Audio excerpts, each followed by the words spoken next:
नमस्कार. श्री शिव महापुराण कोटी रुद्र संहिता अध्याय क्रमांक 37. काही प्रमुख शिवभक्तांची माहिती. श्री गणेशाय नमः. ऋषी म्हणाले, सूतजी, तुम्ही महाज्ञानी आहात. कृपा करून आम्हाला शिवजींचे आणखी चरित्र सांगा. सूत म्हणाले, ऋषींनो, भगवान शंकराचे चरित्र जाणून घेण्याविषयी तुमच्या मनातील आस्था आणि जिज्ञासा पाहून मला फार आनंद होत आहे. पूर्वी नारदांनीही ब्रह्माजींना शिवचरित्र विस्ताराने सांगण्याची विनंती केली होती. तेव्हा ते म्हणाले, नारदा, भगवान शंकरांचे चरित्र आणि महात्म्य अगाध आहे, अनंत आहे. ते देवांचे देव आहेत, ईश्वरांचेही ईश्वर आहेत.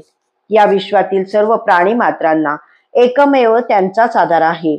म्हणून प्राचीन काळापासून सर्व लोकांमध्ये शिव आराधना केली जात आहे.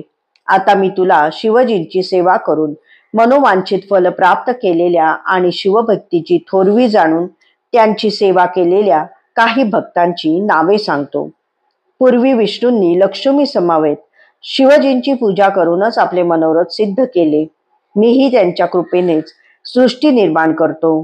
तुझ्यासहित माझे सर्व मानसपुत्र शिवजींचीच नित्य आराधना करतात.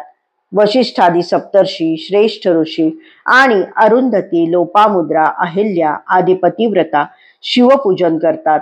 दुर्वास, विश्वामित्र, शक्ती, दधीची, गौतम, कणाद, भार्गव, बृहस्पती, वैशंपायन, व्यास, उपमन्यू, याज्ञवल्क्य, जैमिनी, गर्ग, शुक्र, इंद्रादी लोकपाल, 8 वसु, महारजिक गण, नानाविध देवता, गंधर्व, किन्नर, दैत्य आणि महात्मे शिवजींचेच उपासक आहेत. देवमाता आदितीने आपल्या सुने समावेत अत्यंत प्रेमाने पार्थिव लिंगाची पूजा केली होती. हिरण्यकश्यपू, त्याचा बंधू आणि पुत्र हेही शिवपूजेत तत्पर असत. विरोचन, बाणासूर, हिरण्याक्षाचा पुत्र वृषपर्वा, धनुचे पुत्र दानव, सूर्य, चंद्र त्यांचे वंशज, स्वयंभुवादी मनु, राजा प्रियव्रत आणि त्याचा पुत्र, उत्तानपादाचे पुत्र आणि त्यांच्या वंशात उत्पन्न झालेले सर्पराजे, ध्रुव, भरत, वृषभ, नवयोगी, कुकस्थ, मांधाता, सगर, मुचकुंद, हरिश्चंद्र, कल्माशपाद, भगीरथ, खट्वांग, दिलीप, रघु, अज हे सर्वच महान शिवभक्त होते. राजा दशरथाने वशिष्ठांच्या आज्ञेवरून पुत्रप्राप्तीसाठी पार्थिव लिंगाचे पूजन केले होते.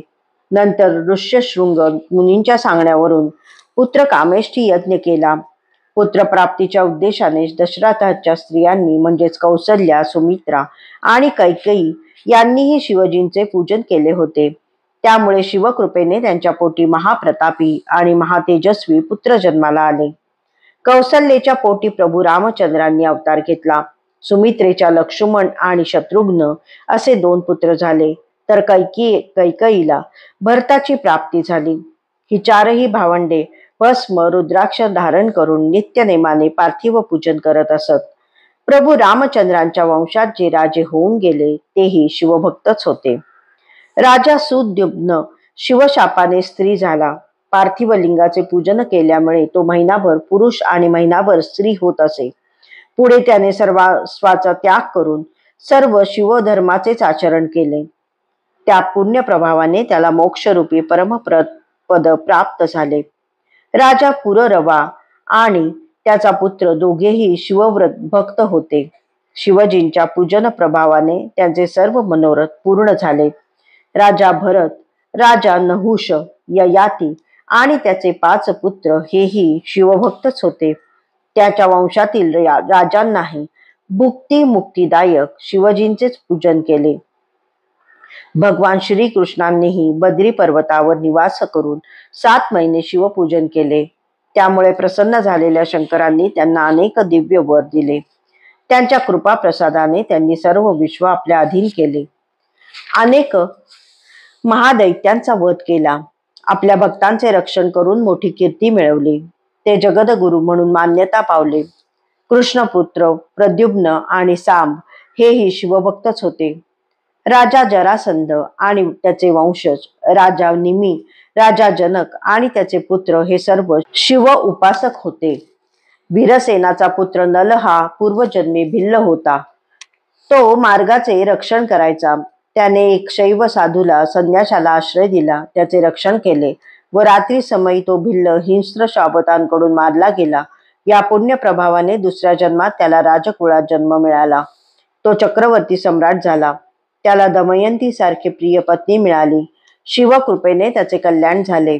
ऋषींनो, अशा प्रकारे देव, ऋषी, मुनी, दानव, मानव असे सर्वच शिवभक्तीत तत्पर राहून त्यांची सेवा आराधना करतात.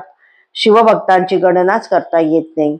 तथापि तुमच्या माहितीसाठी काही प्रमुख शैवांची नावे सांगण्याचा अल्प प्रयत्न केला आहे.